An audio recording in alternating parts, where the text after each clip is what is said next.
السلام علیکم ورحمۃ اللہ وبرکاتہ۔ اہلا وسہلا ومرحبا، نحمده ونصلی علی رسولہ الکریم، اما بعد فاعوذ باللہ من الشیطان الرجیم، بسم اللہ الرحمن الرحیم، رب اشرح لی صدری ویسر لی امری واحلل عقدۃ من لسانی یفقہوا قولی۔ وَإِذَا سَأَلَكَ عِبَادِي عَنِّي فَإِنِّي قَرِيبٌ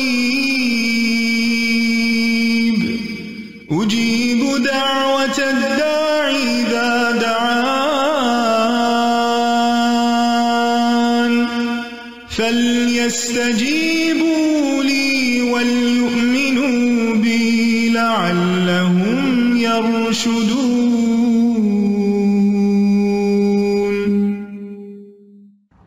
اور جب میرے بندے آپ سے میرے بارے میں سوال کریں تو کہہ دیجئے بے شک میں قریب ہوں، میں پکارنے والے کی پکار کا جواب دیتا ہوں۔ جب وہ مجھے پکارے تو ان کو چاہیے کہ وہ میرا حکم مانیں اور مجھ پر ایمان رکھیں تاکہ وہ ہدایت پائیں۔ الحمدللہ، اللہ سبحانہ تعالیٰ کے خاص کرم اور فضل کے ساتھ آج ہم اپنے پروگرام قریب مجیب کی ابتدا کرنے والے ہیں۔ اللہ سبحانہ تعالیٰ سے دعا ہے کہ ہمیں پورے اخلاص کے ساتھ اور احسان کے ساتھ اس کام کو مکمل کرنے کی توفیق دے، اور جو کچھ ہم اس میں سیکھیں اللہ تعالیٰ ہمیں اس پر عمل کرنے کی توفیق عطا فرمائے۔ جو دعائیں ہم مانگیں اللہ تعالیٰ ان کو قبول فرمائے۔ دعا افضل ترین عبادت ہے۔ دعا اللہ سبحانہ تعالیٰ کے قرب کا ذریعہ ہے۔ دعا میں انسان اللہ تعالیٰ سے جب مناجات کرتا ہے تو اپنے دل کے غم، دکھ اور تکلیف کی فریاد کر رہا ہوتا ہے، اپنی محتاجگی اور اپنی بیچارگی کا اظہار کر رہا ہوتا ہے۔ ساری بڑائی اللہ سبحانہ تعالیٰ کے لیے ہے، اور بندہ تو کمزور ہے، بندہ تو محتاج ہے، فقیر ہے، ضرورت مند ہے۔ ہم اپنی زندگی کے ہر مرحلے میں دعاؤں کے محتاج ہوتے ہیں۔ اللہ سبحانہ تعالیٰ سے مانگنا کبھی ختم نہیں ہوتا، ہر حال میں مسلسل جاری رہتا ہے۔ یہ اپنے رب کے ساتھ ایک دلی تعلق کا نام ہوتا ہے۔ اس لیے جب ہم یہ محسوس کرتے ہیں کہ ہمارا رب قریب ہے، ہمارا رب ہمیں جواب دیتا ہے، تو پھر ہمارے اندر زیادہ سے زیادہ دعا کرنے کا شوق پیدا ہوتا ہے، اور ہمیں زیادہ سے زیادہ اس بات کی طلب اور تڑپ ہوتی ہے کہ ہم اپنے رب سے خوب خوب مانگیں۔ تو ہمارا رب ہمارے قریب ہے، ہمارا رب ہماری پکار کا جواب دیتا ہے۔ ارشاد باری تعالیٰ ہے، فاستغفروه ثم توبوا إليه إن ربي قريب مجيب۔ ان ربی قریب مجیب، اس کو پورے احساس کے ساتھ، شوق کے ساتھ، محبت کے ساتھ کہیں، ان ربی قریب مجیب، پورے یقین کے ساتھ، تاکہ آپ کی دعاؤں کے اندر ایک اثر پیدا ہو جائے، دعائیں قبول ہو جائیں۔ دعا مانگنے کے آداب میں سے یہ ہے کہ انسان سب سے پہلے اللہ سبحانہ تعالیٰ کی حمد و ثنا بیان کرے۔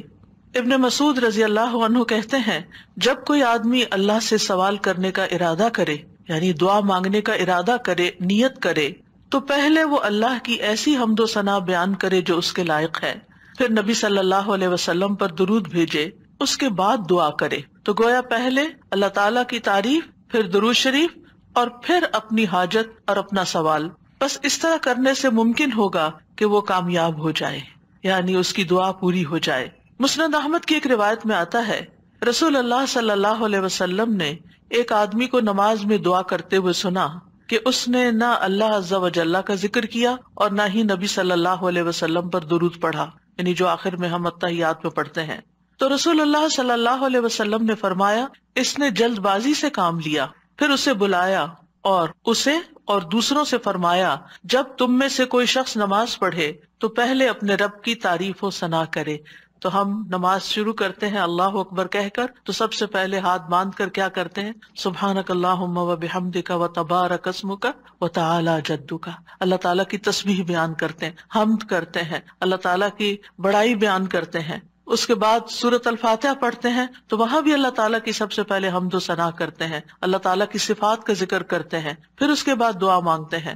اسی طرح جب ہم نماز کا اختتام کر رہے ہوتے ہیں تو نماز کے اختتام پر بھی اللہ تعالیٰ کی تعریف کے بعد پھر ہم درود شریف پڑھتے ہیں، اور نماز کے بالکل آخری حصے میں پھر جتنی چاہیں دعائیں مانگیں، پھر دعائیں قبول بھی ہوتی ہیں۔ تو یہ نماز کے اینڈ پر، یعنی پہلے حمد و ثنا، اللہ کا ذکر، تسبیحات جیسے رکوع میں تسبیح، اور پھر رکوع سے اٹھتے ہوئے اللہ تعالیٰ کی تعریف، اور پھر مختلف ارکان ادا کرتے ہوئے بار بار اللہ اکبر کا کہنا، اور پھر اس کے بعد یہ کہ جب سارے کام پورے ہو جاتے ہیں تو پھر اللہ تعالیٰ سے مانگا جاتا ہے کہ اللہ تعالیٰ تو ہمیں عطا کر۔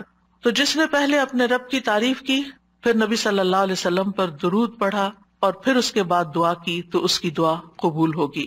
جہاں تک اللہ سبحانہ تعالیٰ کی تعریف کا، حمد و ثنا کا تعلق ہے، تو اس میں ہم قرآن مجید کی طرف اگر رجوع کریں تو سب سے بہترین ثنا اور دعا اور اللہ تعالیٰ کی تعریف کا آغاز سورۃ الفاتحہ سے ہوتا ہے۔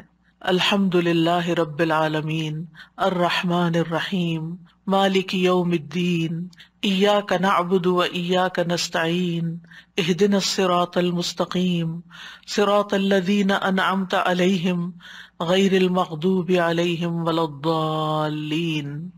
سورۃ الفاتحہ اللہ تعالیٰ کی حمد و ثنا پر مشتمل سورت ہے۔ رسول اللہ صلی اللہ علیہ وسلم نے فرمایا، اللہ تعالیٰ فرماتے ہیں، اور یہ حدیث قدسی ہے، کہ نماز یعنی سورۃ الفاتحہ میرے اور میرے بندے کے درمیان نصف نصف تقسیم کر دی گئی ہے، اور میرے بندے کے لیے وہ ہے جو وہ مانگے۔ جب بندہ الحمد للہ رب العالمین کہتا ہے تو اللہ تعالیٰ فرماتے ہیں میرے بندے نے میری حمد بیان کی۔ تو گویا سورۃ الفاتحہ میں سب سے پہلے ہم کیا کرتے ہیں؟ قرآن مجید کے آغاز میں الحمد للہ کہتے ہیں، تعریف سے بات شروع کرتے ہیں۔ پھر فرمایا، اور جب وہ الرحمن الرحیم کہتا ہے تو اللہ تعالیٰ فرماتا ہے میرے بندے نے میری ثنا کی، یعنی میری تعریف بیان کی۔ اور جب وہ مالک یوم الدین کہتا ہے تو اللہ تعالیٰ فرماتے ہیں میرے بندے نے میری بزرگی بیان کی، یا فرماتا ہے کہ میرے بندے نے اپنے کام میرے سپرد کر دیے۔ اور جب وہ ایاک نعبد و ایاک نستعین کہتا ہے تو اللہ تعالیٰ فرماتا ہے یہ میرے اور میرے بندے کے درمیان ہے، اور میرے بندے کے لیے وہ ہے جو اس نے مانگا ہے، میرے بندے کے لیے وہ ہے جو اس نے مانگا ہے۔ تو گویا قرآن مجید کی پہلی سورت میں ہی ہمیں مانگنے کا ادب سکھا دیا گیا کہ مانگنے کے لیے سب سے پہلے اللہ تعالیٰ کی حمد و ثنا کرو، اللہ تعالیٰ کی تعریف بیان کرو، اور پھر ایاک نعبد یہ دعائے عبادت ہے، و ایاک نستعین دعائے مسئلہ ہے، جس میں ہم اللہ تعالیٰ سے مدد چاہتے ہیں زندگی کے تمام کاموں میں۔ اور پھر جب بندہ اہدنا الصراط المستقیم آخر تک کہتا ہے تو اللہ تعالیٰ فرماتا ہے یہ میرے بندے کے لیے ہے، اور میرے بندے کے لیے وہ ہے جو اس نے مانگا۔ اور یہاں ایک اور بات قابل غور ہے کہ مانگنے کی چیزوں میں سب سے پہلی چیز ہدایت ہے، رہنمائی ہے، دین کے معاملات میں بھی، دنیا کے معاملات میں بھی۔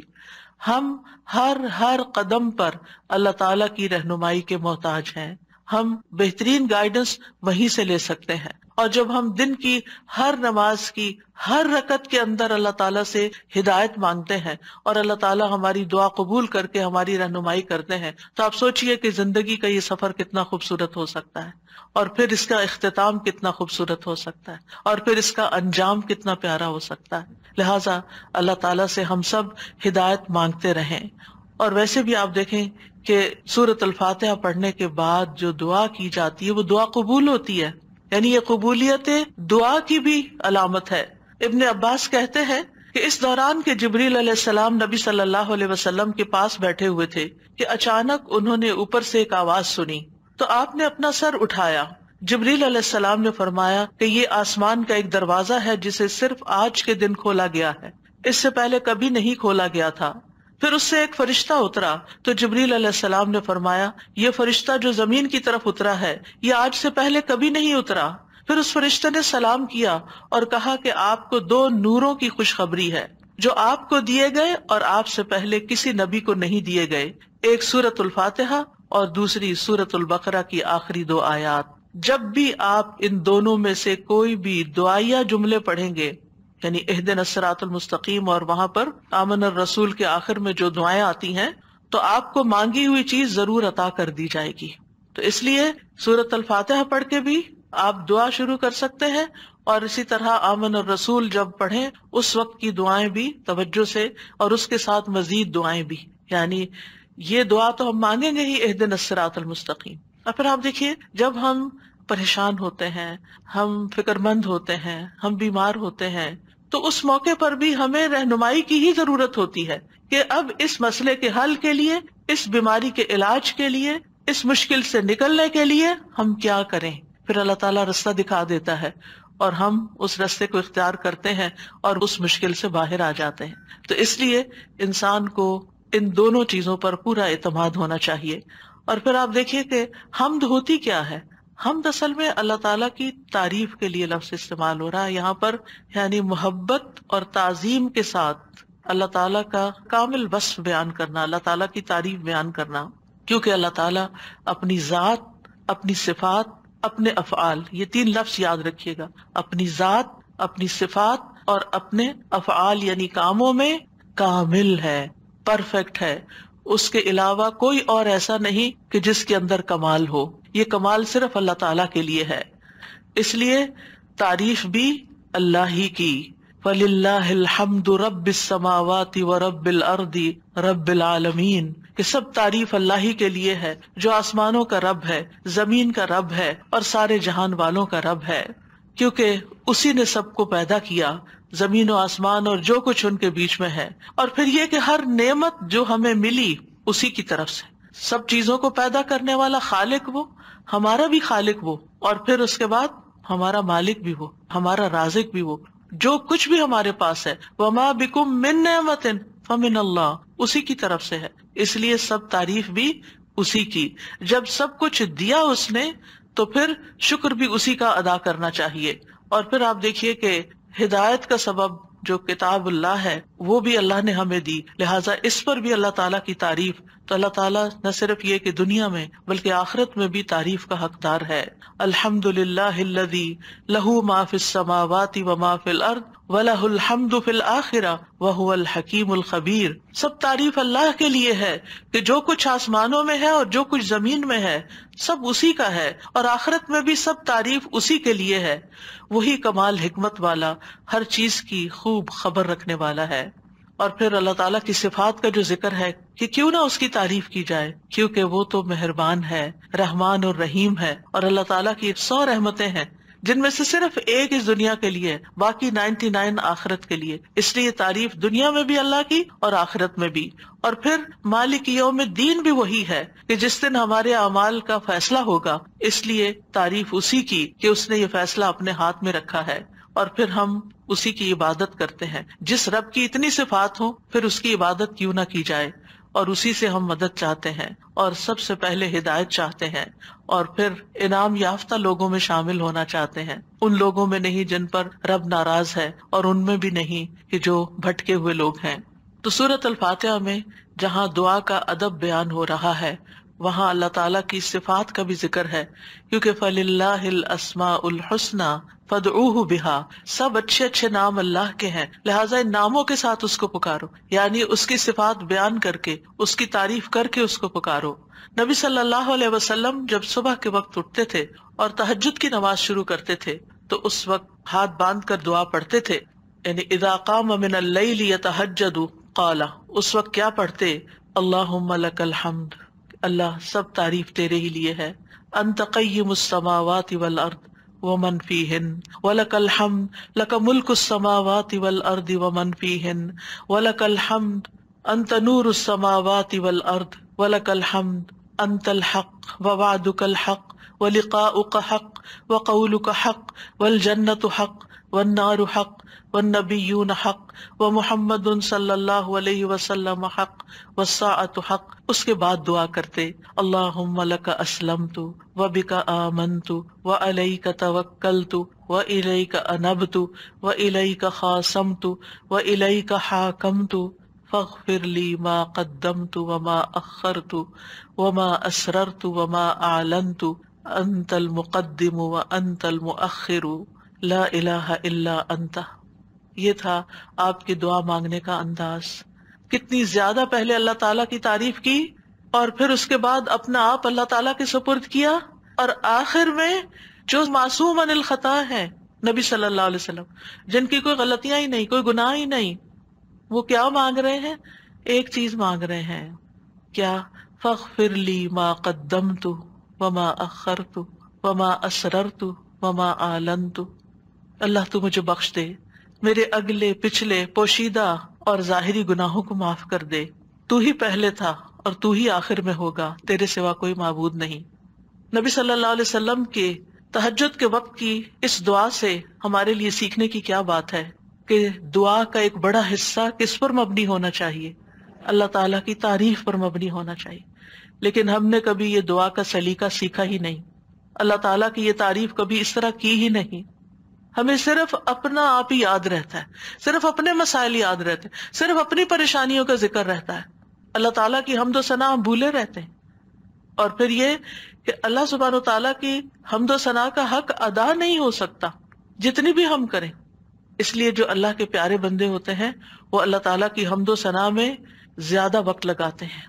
تو آج سے جو سیکھنے کی بات ہے، جو ٹیک ہوم میسج ہے، وہ یہ کہ ہم اگر چاہتے ہیں کہ اللہ تعالیٰ ہماری مشکلات آسان کریں، ہمیں بخش دیں دنیا میں بھی اور آخرت میں بھی، تو پھر اللہ کی تعریف بیان کریں، اللہ کی توحید بیان کریں، اللہ تعالیٰ کی حمد بیان کریں، اللہ تعالیٰ کی تکبیر بیان کریں، اللہ تعالیٰ کی تسبیح بیان کریں۔ اور پھر ہم دیکھتے ہیں کہ قیامت کے دن اللہ تعالیٰ نبی صلی اللہ علیہ وسلم کو سفارش کرنے سے پہلے اپنی حمد سکھائیں گے۔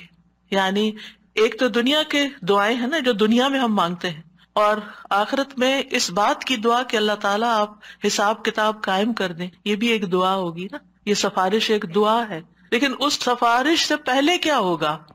یعنی قیامت کے دن جب لوگ پریشان ہوں گے، انبیاء کے پاس جائیں گے تو انبیاء ان کو آگے بھیجتے جائیں گے، حتیٰ کہ لوگ محمد صلی اللہ علیہ وسلم کے پاس آئیں گے۔ تو حدیث میں آتا ہے کہ وہ کہیں گے تم سب محمد صلی اللہ علیہ وسلم کے پاس جاؤ، اللہ نے ان کے اگلے پچھلے سب گناہ معاف فرما دیے ہیں۔ تو وہ سب میرے پاس آئیں گے تو میں سب کو لے کر اللہ کی بارگاہ میں حاضر ہونے کی اجازت چاہوں گا۔ اجازت ملنے پر سجدے میں گر پڑوں گا۔ عاجزی دیکھیے، ہمبلنس دیکھیے، اور جب تک اللہ چاہے گا میں سجدے میں ہی رہوں گا، یعنی جتنا اللہ پسند کرے گا اتنی دیر میں جھکا ہی رہوں گا۔ ہمارے سجدے کیسے ہوتے ہیں؟ ٹھونگے مار رہے ہوتے ہیں اوپر نیچے، بس تھوڑی سی ایکسرسائز۔ حکم ہوگا اے محمد اپنا سر سجدے سے اٹھاؤ، مانگو دیے جاؤ گے، کہو سنا جائے گا، اور سفارش کرو تمہاری سفارش قبول کی جائے گی۔ میں اپنا سر اٹھاؤں گا اور اللہ کی وہ حمد کروں گا جو مجھے اس کی طرف سے سکھائی جائے گی، یعنی اس دن سکھائی جائے گی، اور وہ حمد وہیں ملے گی اور ان الفاظ سے حمد کریں گے۔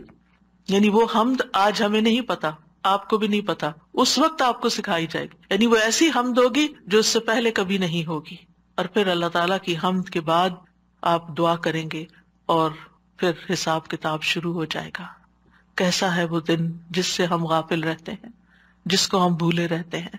اگر اس دن کی فکر لگ جائے تو دنیا کی ساری پریشانیاں ختم ہو جائیں، سارے دکھ دور ہو جائیں، سارے مسئلے ہی ختم ہو جائیں، کوئی مسئلہ ہی نہ رہے۔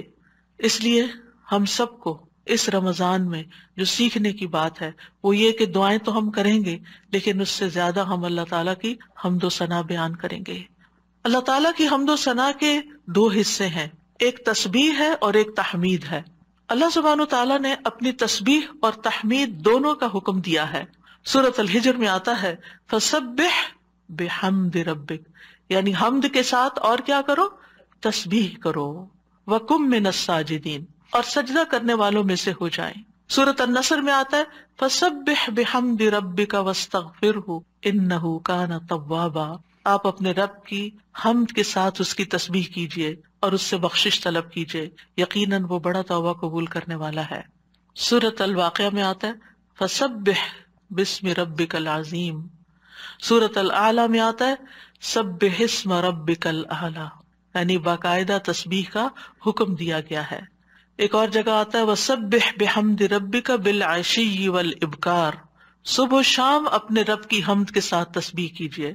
اللہ تعالیٰ اہل ایمان کو بھی حکم دیتے ہیں، مجھے اور آپ کو بھی حکم دیتے ہیں، یا ایھا الذین آمنوا اذکروا اللہ ذکرا کثیرا وسبحوہ بکرۃ واصیلا، اے ایمان والو اللہ کو بکثرت یاد کرو اور صبح و شام اس کی تسبیح کیا کرو. کیوں؟ اس لیے کہ اللہ سبحانہ تعالیٰ نے خود اپنی تسبیح بیان کی ہے. سبحان الذی اسری بعبدہ لیلا من المسجد الحرام الی المسجد الاقصی. فرشتے اس کی تسبیح بیان کرتے ہیں. یسبحون بحمد ربہم. انبیاء اس کی تسبیح بیان کرتے ہیں. رسول اللہ صلی اللہ علیہ وسلم اللہ تعالیٰ کی تسبیح بیان کرتے تھے. کائنات کی ہر چیز اللہ کی تسبیح بیان کر رہی. وَإِن مِّن شَيْءٍ إِلَّا يُسَبِّحُ بِحَمْدِهِ وَلَٰكِن لَّا تَفْقَهُونَ تَسْبِيحَهُمْ. یہ زمین جس پر ہم بیٹھے ہیں یہ بھی اللہ کی تسبیح کرتی ہے. یہ آسمان جس کو ہم دیکھتے ہیں وہ بھی اللہ کی تسبیح کرتا ہے. ایک ایک ذرہ اللہ کی تسبیح کر رہا ہے. ایک ایک ذرہ. الیکٹرونز اور پروٹونز بھی اللہ کی تسبیح کر رہے ہیں. ہر چیز اللہ کی تسبیح میں ہے. اور اہل ایمان بھی اللہ کی تسبیح کرتے ہیں. پھر ہم تسبیح کیوں نہ کریں؟ کیا چیز ہمیں روکے ہوئے ہے؟ کس وجہ سے ہم تسبیح میں کوتاہی کرتے ہیں؟ ایک اور جگہ پر آتا ہے کہ تسبح لہ السماوات السبع والارض ومن فیہن. ساتوں آسمان اور زمین اس کی تسبیح کرتے ہیں اور جو بھی ان میں ہے. پرندے بھی اللہ کی تسبیح بیان کرتے ہیں. بجلی کی کڑک بھی اللہ کی تسبیح بیان کرتی ہے. داؤد علیہ السلام کے ساتھ پہاڑ اور پرندے بھی تسبیح کیا کرتے تھے. فرشتے بھی تسبیح کرتے ہیں. اور حاملین عرش اللہ سبحانہ تعالیٰ کی ہر وقت تسبیح و تحمید میں لگے رہتے ہیں. الذین یحملون العرش ومن حولہ یسبحون بحمد ربہم. کیا زبردست کام ہے ان کا، جن کو سب سے اعلیٰ ترین ڈیوٹی دی گئی ہے کہ وہ عرش الہی کو اٹھا کے رکھے. وہ فرشتے جو عرش اٹھائے ہوئے ہیں اور جو اس کے ارد گرد ہیں سب اپنے رب کی حمد کے ساتھ اس کی تسبیح بیان کرتے ہیں. قیامت کے دن بھی وہ ایسا ہی کریں گے. وَتَرَى الْمَلَائِكَةَ حَافِّينَ مِنْ حَوْلِ الْعَرْشِ يُسَبِّحُونَ بِحَمْدِ رَبِّهِمْ. اس دن آپ دیکھیں گے کہ فرشتے عرش کے گرد حلقہ باندھے اپنے رب کی تعریف کے ساتھ تسبیح کر رہے ہیں. اور عبادت کے آغاز میں بھی اور اختتام پر بھی، دن کے آغاز پر بھی اور دن کے اختتام پر بھی ہمیں تسبیح کا حکم ہے. تمام مخلوقات کے رزق کی کنجی ہے تسبیح. اللہ تعالیٰ کے محبوب ترین کلمات ہیں سبحان اللہ والحمد للہ ولا الہ الا اللہ واللہ اکبر. اللہ سبحانہ تعالیٰ کو ہم سے زیادہ کوئی چیز محبوب نہیں. رسول اللہ صلی اللہ علیہ وسلم نے فرمایا ہم سے بڑھ کر کوئی چیز اللہ تعالیٰ کو زیادہ محبوب نہیں. لہذا تسبیح اور حمد دونوں ہی ہونی چاہیے. تسبیح سے تقدیر بھی بدل جاتی ہے. یونس علیہ السلام کو کس بنا پر اتنی بڑی مشکل سے نجات ملی؟ فلولا ان کان من المسبحین للبث فی بطنہ الی یوم یبعثون. اگر یہ بات نہ ہوتی کہ وہ تسبیح کرنے والوں میں سے تھا تو یقیناً وہ اس کے پیٹ میں یعنی مچھلی کے پیٹ میں اس دن تک رہتا جس میں لوگ اٹھائے جائیں گے. یعنی اگر وہ تسبیح نہ کرتے تو اس مشکل سے نجات نہ ملتی. تو بہت سی مشکلات سے نجات کا ذریعہ ہے تسبیح کرنا. اور وہ اپنی تسبیح میں کیا پڑھتے تھے؟ لا الہ الا انت سبحانک انی کنت من الظالمین. یہ تسبیح دل کی گھٹن اور سینے کی تنگی کا علاج بھی ہے. جب حالات مشکل ہو جائیں، دل غم سے بھر جائیں، سینے کے اندر گھٹن محسوس ہونے لگے، کوئی چیز اچھی نہ لگے تو تسبیح شروع کر دیں. لوگوں کی باتیں آپ کو پریشان کریں تو تسبیح شروع کر دیں. وَلَقَدْ نَعْلَمُ أَنَّكَ يَضِيقُ صَدْرُكَ بِمَا يَقُولُونَ فَسَبِّحْ بِحَمْدِ رَبِّكَ وَكُن مِّنَ السَّاجِدِينَ وَاعْبُدْ رَبَّكَ حَتَّى يَأْتِيَكَ الْيَقِينُ. ہم جانتے ہیں کہ بے شک آپ کا سینہ اس سے تنگ ہوتا ہے جو باتیں وہ کرتے ہیں. اور ایسا ہوتا ہے، ہم سب کے ساتھ بھی ہوتا ہے کہ خاص طور پر ہمارے دین کے رستے پر آنے کی وجہ سے جب لوگ باتیں کرتے تو ہمیں پریشانی لاحق ہوتی. لوگوں کی باتیں ہرٹ کرتی ہیں. تو اس کا علاج کیا ہے؟ اس کا علاج اپنے آپ کو ڈیفینڈ کرنا نہیں ہے، اپنی صفائیاں بیان کرنا نہیں ہے، جواباً اٹیک کرنا نہیں ہے. بد اخلاقی کے جواب میں بد اخلاقی کوئی نیکی نہیں ہوتی. اس کے جواب میں اپنے رب کی طرف رجوع کرنا ہے، اس کی تسبیح کرنی. اللہ تو پاک ہے، میں تو گناہگار ہوں. مجھ پہ اگر لوگ باتیں کرتے بھی ہیں تو میرا قصور ہو سکتا ہے، لیکن ساری پاکی تو تیرے ہی لیے ہے، ساری تعریف تو تیرے ہی لیے ہے. اور پھر سجدوں کی کثرت. پھر اسی طرح اگر انسان کے اندر بخل کے جذبات ہو، کچھ خرچ کرنے کو دل نہ چاہتا ہو، خوف آتا ہو، رات کا خوف ہو، دشمن کا خوف ہو، ڈر لگے، تو ایسی صورت میں بھی انسان کو تسبیح پڑھنی چاہیے. سبحان اللہ والحمد للہ ولا الہ الا اللہ واللہ اکبر. اور ویسے بھی ایک دفعہ سبحان اللہ اور الحمد للہ کہنے سے زمین و آسمان بھر جاتا ہے. اتنا بڑا اجر و ثواب ہے اس کا یعنی معمولی چیز نہیں ہے. رسول اللہ صلی اللہ علیہ وسلم نے فرمایا اور سبحان اللہ اور الحمدللہ کہنے سے زمین و آسمان کی درمیانی فضا بھر جاتی ہے. گناہ جتنے بھی ہوں تسبیح اور تحمید کہنے سے معاف ہو جاتے ہیں. عرش الہی کے گرد بھی ان کلمات کی بنبناہٹ ہوتی ہے، یعنی وہاں بھی تسبیح پڑھی جاتی ہے.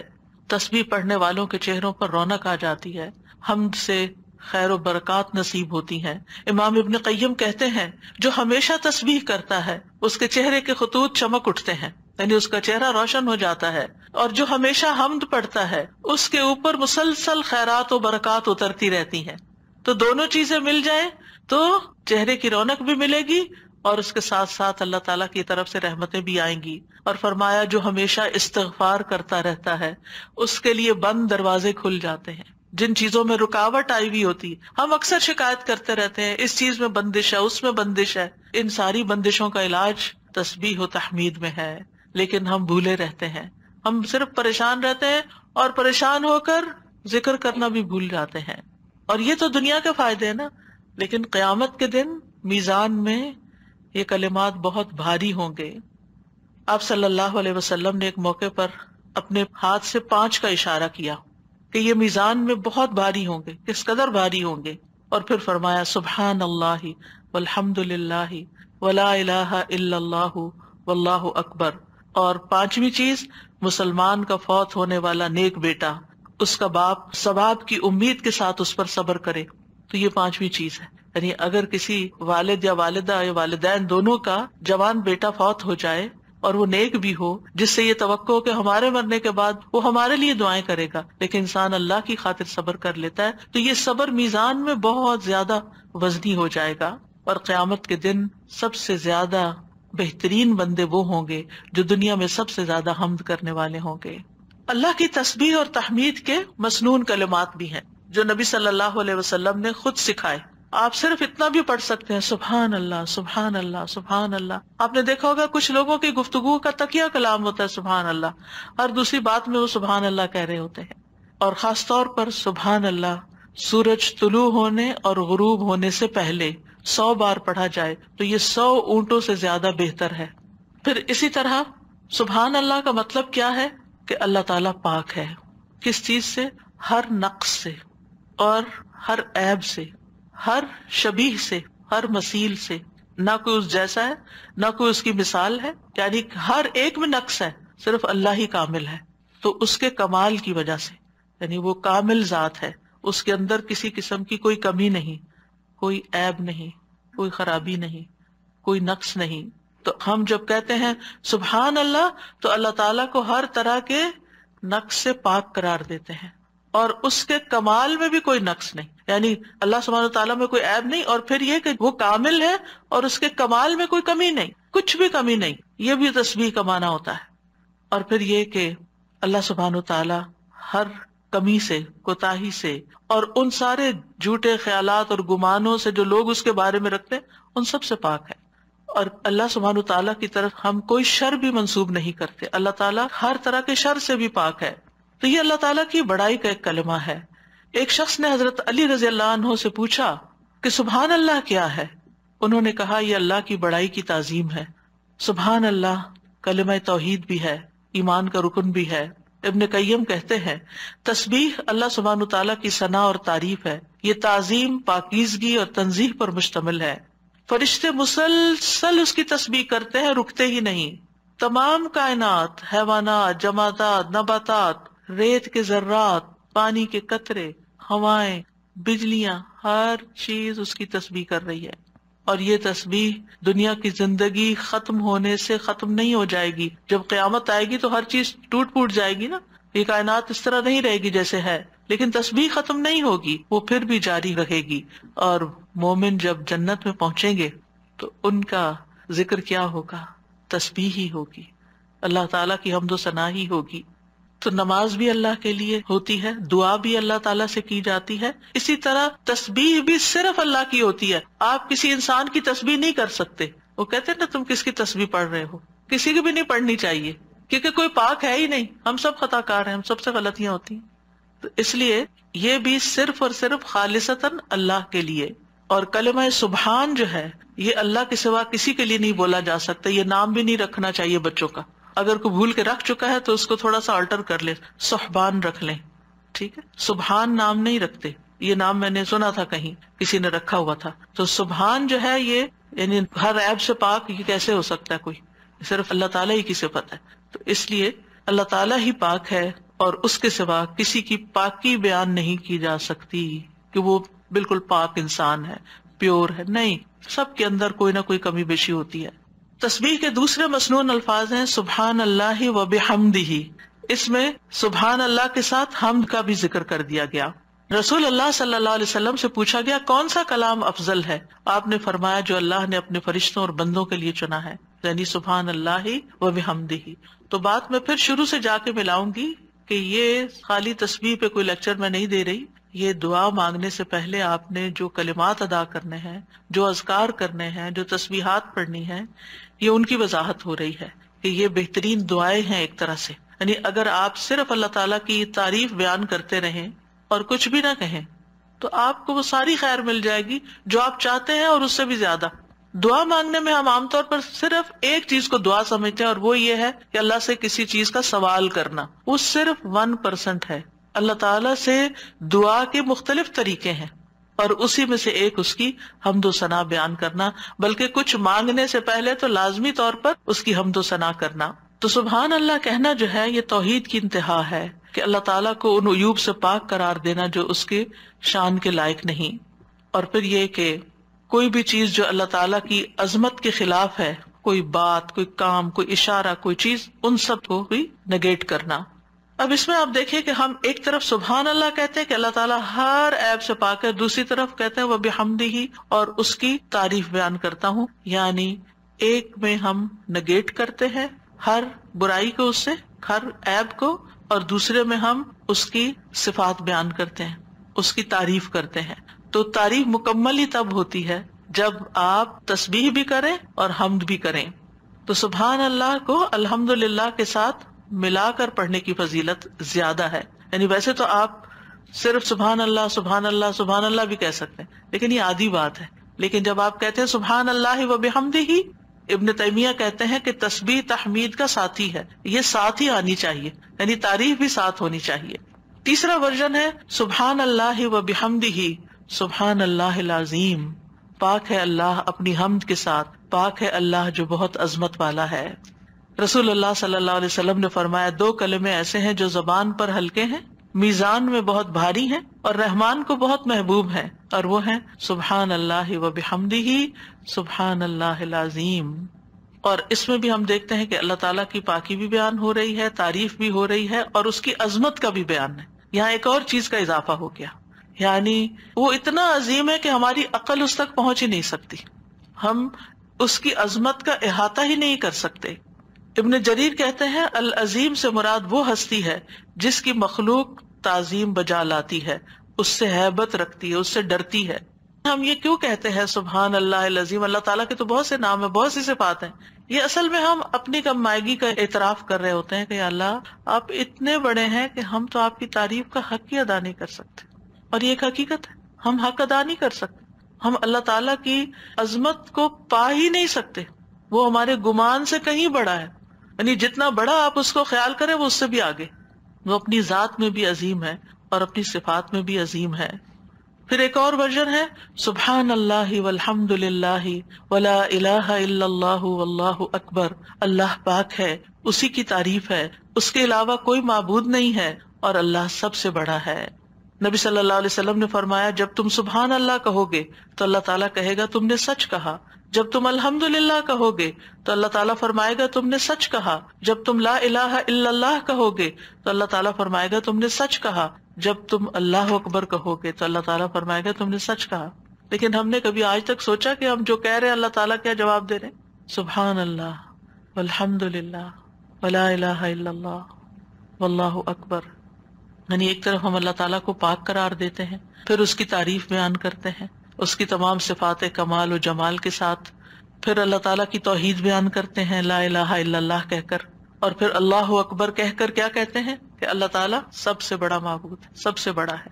یعنی سب سے بڑے کا کیا مطلب ہے جن بھی چیزوں سے ہم امپریس ہو جاتے ہیں، جن کی بڑائی اور ہیبت ہمارے دل میں آ جاتی ہے، جن کے بارے میں ہمارا یہ عقیدہ، یہ خیال بن جاتا ہے کہ یہ بڑی چیز ہے، اللہ ان سب سے بڑا ہے. یعنی اللہ کے مقابلے میں یا اللہ سے بڑھ کر کسی اور کی بڑائی ہے ہی نہیں، اور ہمارے دل میں بھی نہیں ہونی چاہیے، وہ نکل جانی چاہیے. جب ہم اللہ اکبر کہتے ہیں تو ہمیں واقعی اللہ کو بڑا مانتے ہوئے کہنا چاہیے، صرف زبان سے الفاظ نہیں دہرانے. بعض اوقات ہم کسی کے پاس بہت دولت دیکھتے ہیں یا سنتے ہیں کہ اچھا اتنا. پچھلے دنوں ایسے ہی کسی کے بارے میں گزرتے گزرتے میں نے دیکھا کہ ان کے پاس فلاں چیز 500 کروڑ کی ہے. ان کا اچھا، اب کتنے ہی لوگ ہوں گے کہ جو دیکھ دیکھ کے واو کر رہے ہوں گے کہ 500 کروڑ، اوئے ہوئے ہوئے. یہ انسان کی کمزوری ہے. اپنے جیسے انسانوں کے پاس اگر کوئی چیز دیکھتا ہے، اگر آپ کہیں کہ فلاں کے پاس ایک گھر بھرا ہوا سونے کا ہے، تو اچھا، ہم دوسروں کے مال و دولت سے امپریس ہو جاتے ہیں. پھر اسی طرح ہم کسی کے علم، کسی کی ڈگریاں، اس کے پاس 4 PhD ہے، اچھا ہم متاثر ہو جاتے ہیں. فلاں اتنا بڑا، فلاں یونیورسٹی کا پروفیسر ہے، فلاں سائنٹسٹ ہے، فلاں شاعر ہے، فلاں ڈاکٹر ہے. کسی بھی مجلس میں بیٹھ کے آپ لوگوں کی گفتگو کو دیکھیں کہ لوگوں کی بڑائی سے ان کے دل کتنے بھرے ہوئے ہوتے ہیں اور ان کی باتوں کو کتنے غور سے سنتے ہیں. پھر کیا ہم واقعی اللہ تعالیٰ کو بھی ایسی اہمیت دیتے ہیں اور اسی عظمت کے احساس کے ساتھ ہم اللہ تعالیٰ کی تعریف کر رہے ہوتے ہیں، یہ صرف الفاظ دہرا رہے ہوتے ہیں؟ تو اللہ سبحانہ تعالیٰ سب عقل رکھنے والوں سے بڑی عقل رکھتا ہے، سب حکمت والوں سے بڑا حکیم ہے، سب رزق رکھنے والوں سے بڑا رازق ہے، غنی ہے، القدیر ہے، العزیز ہے، الرحیم ہے. پھر ایک اور ورژن ہے تسبیح کا، سبحان اللہ و بحمدہ استغفر اللہ و اتوب الیہ. میرے خیال ہے ایک ہمارا کارڈ بھی ہے تسبیحات کا، اویلیبل ہے الحمدللہ. تو آپ یہ کارڈ ضرور لے لیجئے، اور اس کارڈ سے کم از کم یہ سارے ورژنز آپ کو انشاءاللہ مل جائیں گے کہ مختلف الفاظ میں ہم اللہ تعالیٰ کی تسبیح کرتے رہیں جو ہمیں رسول اللہ صلی اللہ علیہ وسلم نے سکھائے ہیں. ہمیں وہ پتہ ہونے چاہیے. اگر ہمیں یاد نہیں، ہمیں سیکوینس نہیں معلوم، سیکوینس تو ہم نے خود ہی بنایا ہے، یعنی ہم پھر مس کر جاتے ہیں نا جب کوئی چیز رینڈملی پڑھ رہے ہوتے ہیں ادھر ادھر سے. لیکن جب ایک چیز آپ کے سامنے ہوگی تو اس کو بھی اس طرح نہیں پڑھنا کہ بس ایک پنسورہ کی طرح بس آپ اس کو ایک وظیفے کی کتاب بنا لیں. اس کو بھی ٹھہر ٹھہر کے پڑھنا ہے، محسوس کر کر کے پڑھنا ہے کہ اللہ واقعی بڑا ہے. تو 5واں جو ورژن ہے وہ ہے سبحان اللہ و بحمدہ استغفر اللہ و اتوب الیہ. میں اللہ کی پاکیزگی بیان کرتا ہوں، اس کی حمد کے ساتھ میں اللہ سے بخشش کا طلبگار ہوں اور اسی کی طرف رجوع کرتا ہوں.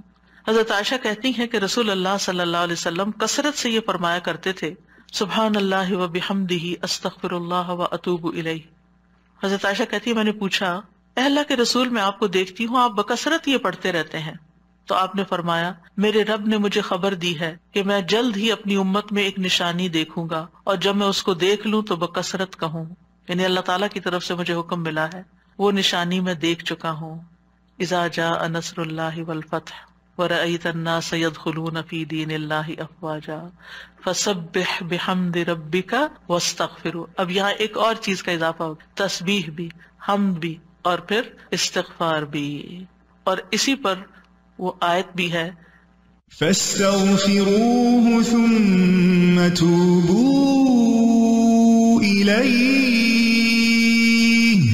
إن ربي قريب مجيب. فاستغفروه ثم توبوا الیہ ان ربی قریب مجیب. تو اللہ تعالیٰ کی حمد و ثنا کے ساتھ ہمیں استغفار بھی کرنا چاہیے، ساری مشکلات انشاءاللہ آسان ہو جائیں گی. 6 تسبیح، سبحان اللہ و بحمدہ عدد خلقہ ورضا نفسہ وزنۃ عرشہ ومداد کلماتہ. پاکیزگی ہے اللہ کی اس کی تعریفوں کے ساتھ، اس قدر جتنی کہ اس کی مخلوق ہے، اتنی کہ وہ اس سے راضی ہو جائے، اور اس کے عرش کے وزن کے برابر، اور اس قدر جتنی کہ اس کے کلمات کی روشنائی ہے. رسول اللہ صلی اللہ علیہ وسلم حضرت جویریہ کے پاس سے نکلتے ہیں صبح کی نماز ادا کرنے کے لیے. وہ اپنی جائے نماز پر بیٹھی ہوئی تھی، پھر دن چڑھے واپس انہی کے پاس تشریف لاتے ہیں، وہ وہیں بیٹھی ہوئی تھی. آپ نے فرمایا، جس وقت میں تمہارے پاس سے گیا ہوں تم اسی طرح بیٹھی ہو؟ انہوں نے عرض کیا، جی ہاں. نبی صلی اللہ علیہ وسلم نے فرمایا، میں نے تمہارے بعد ایسے 4 کلمات 3 بار کہے ہیں کہ اگر تمہارے آج کے کہے ہوئے کلمات کو ان کے ساتھ وزن کیا جائے تو ان کلمات کا وزن زیادہ ہوگا. اور وہ ہیں سبحان اللہ و بحمدہ عدد خلقہ ورضا نفسہ وزنۃ عرشہ ومداد کلماتہ. اللہ سبحانہ و تعالیٰ کی حمد و ثنا سبحان اللہ و بحمدہ، تسبیح حمد کے ساتھ کتنی دفعہ؟ عدد خلقہ، اس کی مخلوقات کی تعداد کے برابر. یعنی جتنی بھی اللہ کی مخلوقات ہیں، آپ جانتے ہیں کتنی؟ گن سکتے ہیں؟ گن ہی نہیں سکتے. اگر ہم صرف اپنی انگلی کا ایک پور لگائیں مٹی کے اوپر اور اس کے ساتھ جتنے ذرات آئے ہم وہ بھی نہیں گن سکتے، ہم وہ بھی نہیں گن سکتے. اور ہر ذرے کے اندر، ہر ایٹم کے اندر پھر الیکٹران، پروٹون وغیرہ جو کچھ ہے اس کو گننا چاہیں تو گن ہی نہیں سکتے، ہم نہیں گن سکتے. وما یعلم جنود ربک الا ھو، صرف وہی جانتا ہے تعداد مخلوقات کی.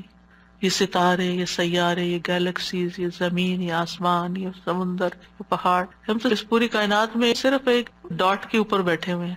اور اس زمین کے اندر جو کچھ ہم اس کو بھی نہیں گن سکتے، کہاں یہ کہ باقی کتنی مخلوقات ہیں. تو اس کا یہ مطلب نہیں کہ میں ایک دفعہ سبحان اللہ کہتا ہوں تو اتنی دفعہ ہو جاتا ہے میرا، یہ نہیں ہے اس کا مطلب.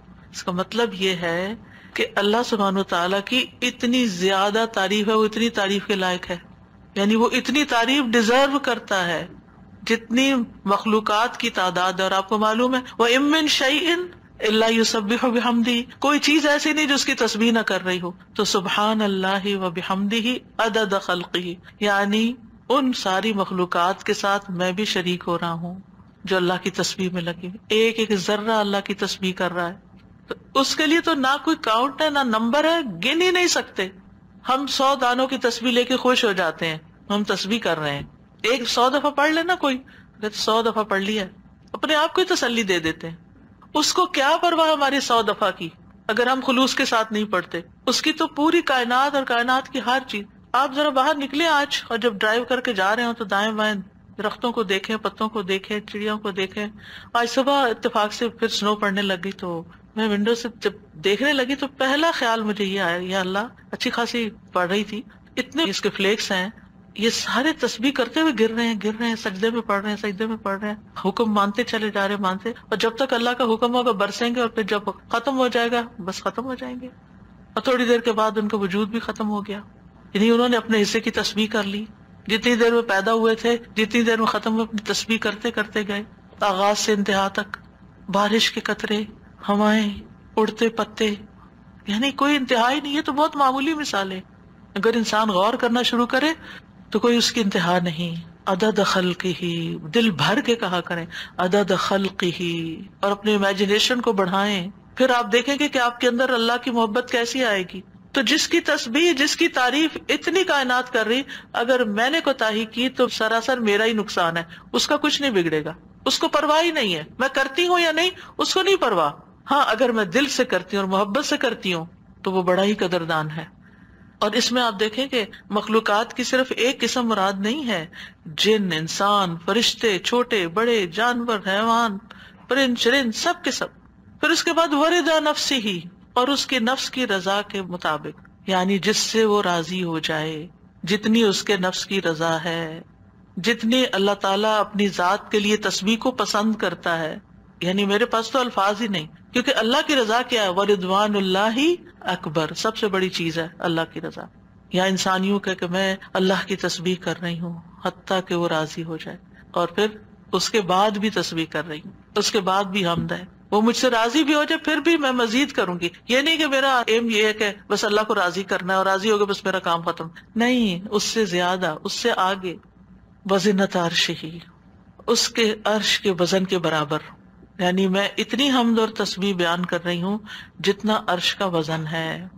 عرش ساری مخلوقات میں سے سب سے بڑی چیز ہے. وَهُوَ رَبُّ الْعَرْشِ الْعَظِيمِ.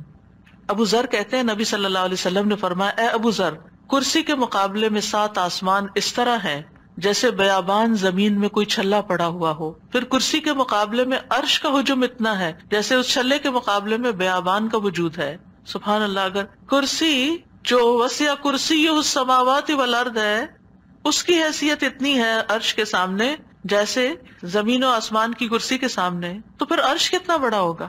اور آپ کو معلوم ہے کہ اس کی مقدار کو اللہ کے سوا کوئی نہیں جانتا، تمام مخلوقات سے اونچا ہے وہ. یعنی مخلوقات کے بعد جو ہے وہ آسمان ہے، اور آسمان کے بعد جنت کے 100 درجے ہیں، اور ہر درجے کا درمیانی فاصلہ جو ہے وہ اتنا ہی ہے جیسے زمین اور آسمان کے بیچ کا فاصلہ، اور جنت الفردوس کی چھت کے اوپر عرش ہے. اسی لیے حضرت آسیہ نے کہا تھا رب ابنی لی عندک بیتن فی الجنہ، کہ قرب ہی قرب ہو، کیونکہ اس قرب میں لذت ہے، اس کو قریب محسوس کرنے میں اصل مزہ ہے. اور حقیقت یہ ہے کہ اس دنیا میں سب سے زیادہ خوبصورت احساس، سب سے زیادہ لذت والی چیز رب کی معرفت ہے. یہ سب سے بڑی حقیقت ہے، سب سے بڑا ٹروتھ ہے. جو اپنے رب کو پا لیتا ہے اور اپنے رب کے قرب کو محسوس کر لیتا ہے، پھر اس کے سامنے دنیا کی ہر نعمت چھوٹی ہو جاتی ہے، ہر مسئلہ چھوٹا ہو جاتا ہے، کیونکہ اس نے پا لیا ہے جس کو پانا چاہیے تھا، جس کے لیے وہ بھیجا گیا تھا دنیا میں، اس نے اس کو پا لیا ہے. تو بہرحال اللہ تعالیٰ کے عرش کے وزن کے برابر اس کی حمد و ثنا. ومداد کلماتہ، کلمات سے مراد اللہ کا وہ کلام ہے جس کے ساتھ اللہ نے اپنے رسولوں کے ساتھ کلام کیا، جو کتابوں کی شکل میں اتارا، جو اس کے لوح محفوظ میں ہے. یہ کلام، اس کی وسعت کیا ہے؟ قرآن مجید میں آتا ہے قل لو کان البحر مدادا لکلمات ربہ لنفد البحر قبل ان تنفد کلمات ربہ وَلَوْ جِئْنَا بِمِثْلِهِ مَدَدًا، کہہ دیجئے اگر سمندر میرے رب کی باتوں کے لیے سیاہی بن جائے تو یقیناً سمندر ختم ہو جائے گا اس سے پہلے کہ میرے رب کی باتیں ختم ہوں، اگرچہ ہم اس کے برابر اور سیاہی لے آئیں. دوسری جگہ پر آتا ہے 7 ابحر، 7 سمندر بھی مزید آ جائیں تو خشک ہو جائیں گے لکھ لکھ کر، لیکن رب کے کلمات ختم نہیں ہوں گے. اس کے برابر اللہ کی تعریف. اور یہاں پر ایک طرح سے بطور مبالغہ سب چیزوں کی مثال دی گئی ہے، ورنہ اللہ کی تعریف تو اس سے بھی زیادہ، اس کا تو کوئی شمار ہی نہیں کر سکتا. پھر ہم اپنی ساری زندگی میں کتنی تسبیح کر رہے ہیں، کیا کر لیا ہم نے؟ کچھ بہت بڑا مارکا مال ہے. پھر کس بات کا غرور، کس بات کا تکبر کہ ہم کیا چیز ہیں، ہم کتنے نیک ہیں، یہ تو خیال آنا بھی نہیں چاہیے. حاملین عرش، جو فرشتے عرش اٹھائے ہوئے ہیں، وہ اللہ تعالیٰ کی تسبیح بیان کرتے ہیں اور کہتے ہیں ما عبدناک حق عبادتک، ہم نے آپ کی عبادت کا حق ہی ادا نہیں کیا. وہ اللہ کی عظمت کو جانتے ہیں نا، اس لیے کہتے ہیں کہ ہم نے عبادت کا حق ادا نہیں کیا. ہم اللہ تعالیٰ کی عظمت کو نہیں جانتے، ہم اللہ کی معرفت نہیں رکھتے، لہٰذا ہم بڑی تسلی میں ہیں کہ ہم نے تو عبادت کر لی، ہم تو ساری نیکیاں کر لیں، یہ بھی کر لیے، یہ بھی کر لیے، یہ بھی خانے پورے کر لیے. اور 7ویں تسبیح اللہ اکبر کبیرہ والحمد للہ کثیرا وسبحان اللہ بکرۃ واصیلا. بہت ہی خوبصورت کلمات ہیں. اللہ سب سے بڑا ہے، بہت بڑا، اور تمام تعریف اللہ کے لیے ہے بہت زیادہ، اور تسبیح اللہ ہی کے لیے ہے صبح اور شام. ابن عمر کہتے ہیں ہم رسول اللہ صلی اللہ علیہ وسلم کے ساتھ نماز پڑھ رہے تھے کہ لوگوں میں سے ایک آدمی نے کہا اللہ اکبر کبیرہ والحمد للہ کثیرا وسبحان اللہ بکرۃ واصیلا. تو رسول اللہ صلی اللہ علیہ وسلم نے فرمایا یہ اس طرح کے کلمات کہنے والا کون ہے؟ تو لوگوں کی جماعت میں سے ایک آدمی نے عرض کیا اللہ کے رسول میں ہوں. آپ نے فرمایا کہ مجھے تعجب ہوا کہ اس کے لیے آسمان کے دروازے کھول دیے گئے، یعنی ان کلمات کے لیے جس محبت اور شوق سے اس نے پڑھے. ابن عمر کہتے ہیں میں نے ان کلمات کو پھر کبھی بھی نہیں چھوڑا. افسوس کہ ہمیں زندگی میں بڑی دیر سے پتہ چلا ہے، اور جو ہم نے دعائیں رٹی ہوئی ہیں نا ان کو ہم آٹو پہ لگا کے شروع کر دیتے ہیں اور بھول جاتے ہیں کہ ہم بھی اللہ اکبر کہہ کے سب سے پہلے ہاتھ باندھ کر اللہ کی تکبیر بیان کریں. لیکن انشاءاللہ اگر کوشش جاری رہی تو عادت بھی ہو جائے گی. وہ کہتے ہیں جب سے میں نے رسول اللہ صلی اللہ علیہ وسلم سے یہ بات سنی کہ اس کے لیے آسمان کے دروازے کھول دیے گئے، میں نے اس کو چھوڑا ہی نہیں، اور ہم نے کبھی اس کو پڑھا ہی نہیں.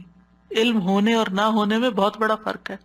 ہم 2-4 باتیں جان لیتے ہیں تو ہم سمجھتے ہیں ہم نے سب کچھ سیکھ لیا، اور کیا سیکھنا ہے، اس کی ضرورت محسوس نہیں کرتے. تو بہرحال اس میں اللہ تعالیٰ کی بہت زیادہ بڑائی کا اظہار ہے، اس کی تعظیم ہے، اس کی بہت زیادہ تعریف ہے، اور اس کی تسبیح ہے صبح و شام. پھر 8ویں تسبیح سبحانک اللہم وبحمدک وتبارک اسمک وتعالی جدک ولا الہ غیرک. اے اللہ تو پاک ہے اپنی تعریف کے ساتھ، تیرا نام بڑی برکت والا ہے، تیری بزرگی بلند و برتر ہے، تیرے علاوہ کوئی الہ نہیں. رسول اللہ صلی اللہ علیہ وسلم نے فرمایا بے شک اللہ کو سب سے زیادہ محبوب کلام یہ ہے کہ بندہ یوں کہے سبحانک اللہم وبحمدک وتبارک اسمک وتعالی جدک ولا الہ غیرک. اور اس میں اللہ تعالیٰ کے نام کی خیر و برکت کا ذکر بھی ہے. تبارک اسمک. 9ویں تسبیح سبحان اللہ لا شریک لہ لہ الملک ولہ الحمد وہو علی کل شیء قدیر لا حول ولا قوۃ الا باللہ سبحان اللہ وبحمدہ. ابو ذر کہتے ہیں آپ صلی اللہ علیہ وسلم نے فرمایا اللہ کے نزدیک محبوب ترین کلام یہ ہے۔ 10ویں تعریف، اللہم لک الحمد کلہ والیک یرجع الامر کلہ، اے اللہ تیرے ہی لیے سب تعریف ہے اور تیری ہی طرف سب کام لوٹتے ہیں۔ ایک اعرابی نے کہا کہ مجھے کوئی دعا سکھا دے جس سے مجھے فائدہ پہنچے، تو آپ نے اس کو یہ دعا سکھا دی، اللہم لک الحمد کلہ، ساری ہی تعریف تیرے لیے، والیک یرجع الامر کلہ، سارے معاملات تیرے ہی حضور پیش ہوتے ہیں، یعنی تعریف کا حقدار بھی تو ہی ہے، اور اس کے بعد یہ کہ ہمارے اعمال ہوں یا کام ہوں یا جو بھی معاملات ہوں سب کے سب تیرے ہی پاس جا رہے ہیں۔ اور پھر اللہم ربنا لک الحمد ملء السماوات وملء الارض وملء ما شئت من شیء بعد، اے اللہ، اے ہمارے رب، تیرے ہی لیے ہر قسم کی تعریف ہے جس سے کہ آسمان بھر جائیں، زمین بھر جائے، اور ہر وہ چیز بھر جائے جسے تو چاہے کہ وہ بھر جائے۔ رسول اللہ صلی اللہ علیہ وسلم یہ دعا مانگا کرتے تھے، اور یہ دعا جو ہے اس میں اللہ تعالیٰ کی حمد ہے جس کو کوئی شمار نہیں کر سکتا۔ اور پھر سبحان اللہ عدد ما خلق، آپ سب بھی پڑھیے میرے پیچھے، سبحان اللہ عدد ما خلق، سبحان اللہ ملء ما خلق، سبحان اللہ عدد ما فی الارض والسماء، سبحان اللہ ملء ما فی السماء والارض، سبحان اللہ ملء ما خلق، سبحان اللہ عدد ما احصا کتابہ، وسبحان اللہ ملء کل شیء۔ میں اللہ کی پاکیزگی بیان کرتا ہوں ان چیزوں کی گنتی کے برابر جو زمین و آسمان میں ہیں، میں اللہ کی اتنی پاکیزگی بیان کرتا ہوں جس سے وہ چیزیں بھر جائیں جو آسمان و زمین میں ہیں۔ کیا کہا؟ اتنی پاکیزگی بیان کرتا ہوں کہ جس سے ہر وہ چیز بھر جائے جو آسمان اور زمین میں ہے۔ اتنی بھر بھر کے میں تعریف کر رہا ہوں اللہ کی۔ میں اللہ کی پاکیزگی بیان کرتا ہوں جس سے اس کی مخلوقات بھر جائیں۔ میں اللہ کی پاکیزگی بیان کرتا ہوں ان چیزوں کی گنتی کے برابر جن کو اس نے اپنی کتاب میں شمار کیا، یعنی لوح محفوظ میں۔ اور میں اللہ کی اتنی پاکیزگی بیان کرتا ہوں جس سے ہر چیز بھر جائے۔ اور یہ خوبصورت ترین دعا ہے اللہ تعالیٰ کی تعریف کی۔ 12ویں تعریف ہے، یا بدیع السماوات یا حی یا قیوم انی اسألک، اے آسمانوں کو پیدا کرنے والے، اے زندہ اور قائم رہنے والے، بے شک میں تجھ سے سوال کرتا ہوں۔ اب سوال پہ آ رہے ہیں کہ میں تجھی سے مانگتا ہوں، یعنی جس نے ہر چیز کو پیدا کیا، آسمانوں اور زمین کو نئے سرے سے پیدا کیا، وہ کچھ بھی کر سکتا ہے، اس کے لیے کوئی چیز بھی مشکل نہیں۔ اور پھر اس میں اللہ تعالیٰ کے اور ناموں کا بھی واسطہ ہے، الحی القیوم کا بھی۔ 13ویں تعریف، اللہم انی اسألک انی اشہد انک انت اللہ لا الہ الا انت الاحد الصمد الذی لم یلد ولم یولد ولم یکن لہ کفوا احد۔ اے اللہ، بے شک میں تجھ سے سوال کرتا ہوں، بے شک میں گواہی دیتا ہوں کہ یقیناً تو ہی اللہ ہے، تیرے سوا کوئی الہ نہیں، تو ایک ہے، بے نیاز ہے، ایسی ذات ہے جس نے کسی کو جنم نہیں دیا، اور نہ ہی تو جنم دیا گیا ہے، اور نہ ہی اس کا کوئی ہمسر ہے، اور نہ ہی وہ جنم دیا گیا، اور نہ ہی اس کا کوئی ہمسر ہے۔ یہ وہ کلمات ہیں کہ جن کے بارے میں آپ صلی اللہ علیہ وسلم نے فرمایا، تم نے اللہ سے اس کا وہ نام لے کر مانگا ہے کہ جب اس کے اس نام کے ساتھ سوال کیا جاتا ہے تو وہ عطا کرتا ہے، یعنی وہ دیتا ہے تمہیں، اور جب اس کے ساتھ دعا کی جاتی ہے تو قبول فرماتا ہے۔ اور پھر 14ویں تعریف، اللہم انی اسألک بأن لک الحمد لا الہ الا انت وحدک لا شریک لک المنان بدیع السماوات والارض ذی الجلال والاکرام۔ اے اللہ، میں تجھ سے مانگتا ہوں، یعنی پہلے تعریف کر لی ساری، پھر آخر میں سوال کر لیا، اللہ تجھ سے مانگتا ہوں اس وسیلے سے کہ ساری ہم تیرے لیے ہے، تیرے سوا کوئی اور معبود نہیں، تو اکیلا ہے، تیرا کوئی شریک نہیں، اے بہت زیادہ احسان کرنے والے اور آسمانوں اور زمین کو پیدا کرنے والے، جلال اور اکرام والے۔ نبی صلی اللہ علیہ وسلم نے ایک بار ایک آدمی کو اس طرح دعا کرتے ہوئے دیکھا تو آپ نے فرمایا، یقیناً تو نے اللہ سے اس کے اسم اعظم کے ذریعے دعا مانگی ہے، جب اس کے ذریعے دعا مانگی جائے تو اللہ اسے ضرور قبول کرتا ہے، اور جب اس کے ذریعے سوال کیا جائے تو ضرور عطا کرتا ہے۔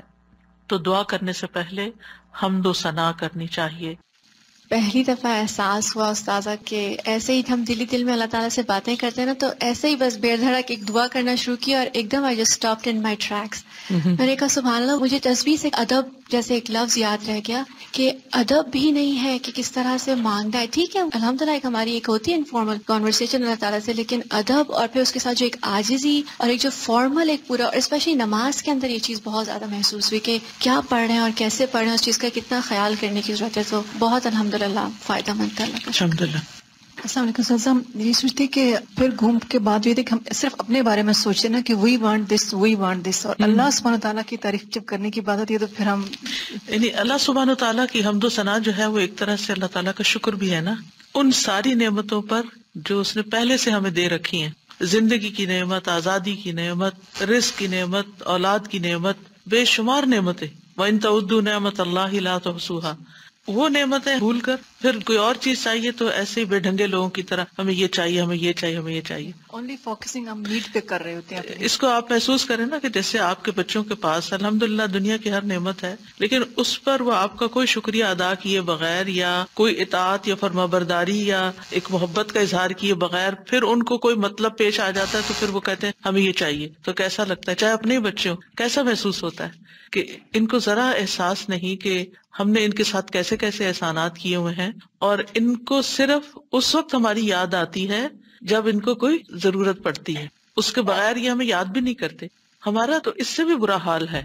اور وہ کیا کہ ہم اللہ تعالیٰ کا صحیح معنوں میں ذکر بھی نہیں کرتے، یاد بھی نہیں کرتے، شکر بھی ادا نہیں کرتے، اور پھر اس کے بعد صرف اس وقت اس کے پاس آتے ہیں جب ہماری کوئی ضرورت ہوتی ہے، اور اس میں بھی ادب کا خیال کیے بغیر ہم بس پھر جو ہمارا دل چاہتا ہے ہم جیسے تیسے کہہ دیتے. وہ پھر بھی سن لیتا ہے، پھر بھی عطا کرتا ہے، کیونکہ ان ربی رحیم ودود. اللہ مہربان بھی ہے، بڑی محبت کرنے والا بھی ہے. جہاں وہ قریب اور مجیب ہے، وہ رحیم اور ودود بھی ہے. سادہ جی، جب ہم اللہ تعالیٰ کی حمد و ثنا کرتے ہیں تو وی فیل سو کلوز ٹو اللہ سبحانہ تعالیٰ. ایسے فیلنگ نہیں آتی جب تک اللہ تعالیٰ کو سمجھے نہ، ان کی تعریف نہ کریں اللہ تعالیٰ کی. بالکل. استاذہ جی مجھے تو بس یہی ہو رہا تھا سن کے وما قدر اللہ کا قدری. کتنی دفعہ ہم نے مسبحات بھی پڑھی اور تدبر کے ساتھ بھی پڑھی، لیکن مجھے لگ رہا تھا کہ ہمیں ہر وقت ریمائنڈرز کی ضرورت ہے. جیسے ہم بھول جاتے ہیں بار بار بار بار، اور اتنے اندر تک جیسے ایک جھنجھوڑ سی نہیں ہو گئی کہ اللہ کی تسبیح تو ہر مخلوق اس کی کر رہی ہے اور کتنی کنٹینیوس کر رہی ہے. ہم پھر بھول جاتے ہیں، پھر تھوڑا سا کرتے ہیں، پھر کہتے ہیں ہمارا اب یہ بس یہ ٹائم ہے تسبیح کا، حالانکہ بس ہمارا یہ ٹارگیٹ ہے، بس اتنی کر لی اور پھر فارغ. ٹائم مقرر کر لی. ہم تو گن گن کے دیتے ہیں. اللہ سبحانہ تعالیٰ ہمیں ان گنت نعمتوں سے نوازتا ہے. کچھ وہ ہیں جن کو ہم جانتے ہیں، اور زیادہ تر تو وہ ہیں جن کو ہم جانتے بھی نہیں ہیں، تو ان کو اکنالج بھی نہیں کرتے. جی استاذہ، پہلی دفعہ مجھے حمد اور تسبیح کا مطلب جو فرق تھا نا وہ سمجھ میں آیا. آج تک کبھی غور ہی نہیں کیا تھا کہ تسبیح پڑھتے ہوئے بس تسبیح تسبیح کر رہے ہوتے تھے، لیکن تسبیح کا مطلب کہ اللہ کو ہر عیب سے پاک کرنا اور حمد پھر اس کی تعریف کرنا، مطلب یہ بات مجھے واقعی پہلی دفعہ سمجھ آئی. اور اب الحمدللہ تسبیح کرتے ہوئے اور حمد کرتے ہوئے پتہ چلتا ہے، فرق محسوس ہوتا ہے کہ یہ کیا مانگ رہے ہیں ہم. الحمدللہ. وہ ایک ہوتا ہے نا تزکیہ، اور پھر ہوتا ہے تحلیہ. تزکیہ ہوتا ہے کسی چیز کو پاک صاف کرنا، اور تحلیہ ہوتا ہے اس کو بیوٹیفائی کرنا. تو اللہ سبحانہ تعالیٰ کو ہم ہر عیب سے پاک قرار دیتے ہیں. ہم اس بات کا اظہار کرتے ہیں کہ اس کے اندر کوئی عیب، کوئی کمی، کوئی نقص کسی قسم کے، اس کے کمال میں بھی کوئی کمی نہیں. ایک تو ویسے کوئی عیب نہیں، اور ایک یہ اتنا پرفیکٹ ہے کہ اس پرفیکشن میں کوئی کمی نہیں ہے، یعنی کہیں سے بھی کم نہیں ہے. اور پھر اس کے بعد ہم یعنی پھر تعریف بیان کرتے ہیں، پھر تحلیہ. سبحانک اللہم و بحمدک اشہد ان لا الہ الا انت استغفرک و اتوب الیک. یہ بھی ایک تسبیح ہے. السلام علیکم ورحمۃ اللہ وبرکاتہ.